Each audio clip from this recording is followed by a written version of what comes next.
Hello. Um, we just completed section 3.3, and before we formally end it, I want to wrap up a few more things. We talked about some vectors and a particular frame that was happening, so I'd like to talk about that frame. And then we're also going to talk about this other aspect of the curve that is easier to see in 2 dimensions, but you can also see it in 3 dimensions. All right, let's take a look. Okay, from last time we defined the tangent vector, or the unit tangent vector, capital T. So we have the unit tangent vector with us here, and then we also have the principal unit normal vector and the binormal vectors. So these three vectors kind of create a three-dimensional frame, kind of like a new XYZ axis as you're floating around in space on a particular space curve. And so these three vectors together are kind of like your new I, J, K vectors, but we will be looking at them as a new frame, kind of like a frame of reference. And they're called a TNB frame, so the T for the tangent, the N for the normal, and B for the binormal. And it's sometimes called a Frenet frame. So this TNB frame runs along any curve that we can describe in 3 dimensions. If we're only in 2 dimensions, we can imagine the T and the N going around as like a 2-dimensional frame, kind of like your I and your J vectors by themselves. And then if you were to look at this in 3D, like the binormal vector would be going straight up off of the page. But in 3 dimensions, we have this TNB frame. And it kind of looks like this. So as you're going along a curve, if you designate yourself at any point on the curve, you're running along the curve going in the velocity's direction, the tangent vector. And so just make that into a unit tangent vector. Your acceleration may be pulling somewhere, but on that same plane that contains your velocity vector and your acceleration vector, you have the normal vector that's actually perpendicular to your unit tangent vector. And then from there you have your binormal vector that's perpendicular to both of these things. All right, so that's a TNB frame. Now to actually make a frame, we have the XYZ axis, the I, J's, and K's. In the XYZ axis, we have the coordinate planes. You have the plane y z is equal to 0. That's like the XY plane, and then you have the other two planes. So we can also create these planes out of these things. So from the T and the N, you have this plane over here, and I like to imagine that you're running along a roller coaster, and in your roller coaster you are going straight forward is your unit tangent vector, and then whichever way you're getting pulled sideways is going to be your acceleration. And so perpendicular to where you're going and how you're getting pulled is going to be your normal vector, your principal unit normal vector. And then your orientation, how you're sitting, your back and your head make up your binormal vector.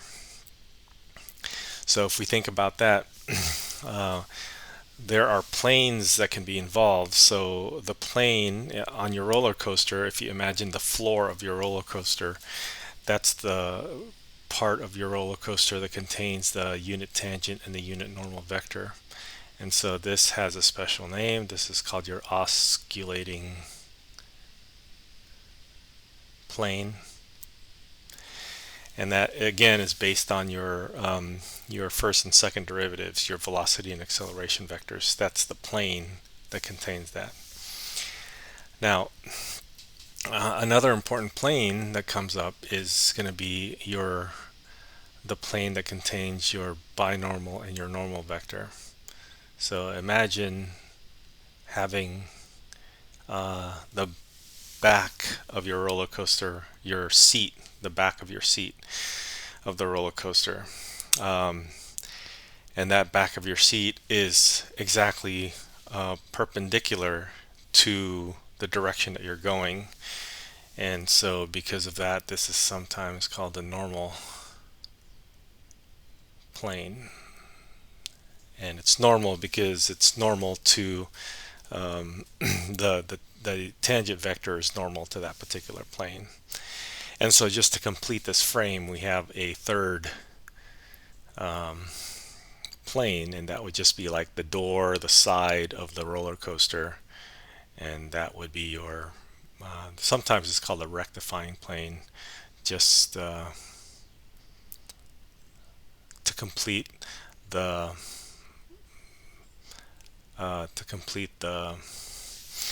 the whole three-dimensional space frame. And what happens here is that you can imagine that you're in a roller coaster or you're flying a ship following a particular path in space, and then you want to be able to use these vectors, the tangent, the normal, and the binormal vectors, like your new IJK. And then if you have a target that you're shooting or you want to go towards somewhere, you can express that particular target from exactly where you are in space, and dependent on the vectors that you're considering your new home or your new frame. All right, so we have those three frames there, osculating, normal, and rectifying planes. So now I want to go take a quick look at CalcPlot 3D. And if you go to CalcPlot 3D and open up the space curve, this is the first sample curve that they give, and we've probably seen it before. It's the helix. And just for the sake of what we're looking at, let's just go from 0 to maybe 4 pi. So we can just go above the x-axis here and take a look. And maybe to make it clearer, you can use a primary color, just one color, instead of how they have the different colors associated with it. Okay, so now the fun thing about this is that you can go to the trace over here and in the settings for the trace. And so if you press on that, you can ask it to show. I think I've shown you the trace vector and the trace point. And if we take a look at that, you can see that this particular curve, this helix, is being drawn in a specific way.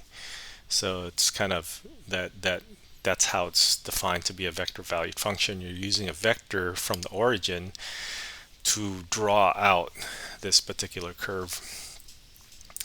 Now, what I haven't showed you yet is the idea that you can add more things to it. You can show the velocity and acceleration vectors as well. So let's just take a look at those for right now. And you can see the velocity vector is always going to be tangent. The acceleration vector is pointing towards the middle because this is a circular type of curve. And so usually when you go around in circles, there's a force that goes towards the middle. So it's going to be like your acceleration. But your acceleration is not always facing the middle if you're not looking at a circular thing. All right. Now let's clear these things. Let's keep the trace point, but if you go further down here and show the unit tangent, the unit normal, and the unit binormal, and then take a look at that, you can see those three vectors change as you go along. All right, so that's kind of cool. Let me zoom out a little bit. This would be a great time to use your 3D glasses if you want. Maybe I'm going to change this so that it's 2 times, and then it kind of makes it a little bit larger and gives it a little bit more room. And let's just take a look at the animation again real quick. All right, so now what's cool about this is that you can actually have them show not just the tangent, or not just the vectors, but the planes as well. So the planes will show the osculating plane, that's the floor. Remember, think about this as a roller coaster. The osculating plane is the floor. Let's clear everything out. The osculating plane is the floor, and the normal plane is like the back of your seat of your roller coaster, and then the rectifying plane is like the door of your roller coaster. So if we take a look at the whole thing, you can see these frames move as you go along your curve.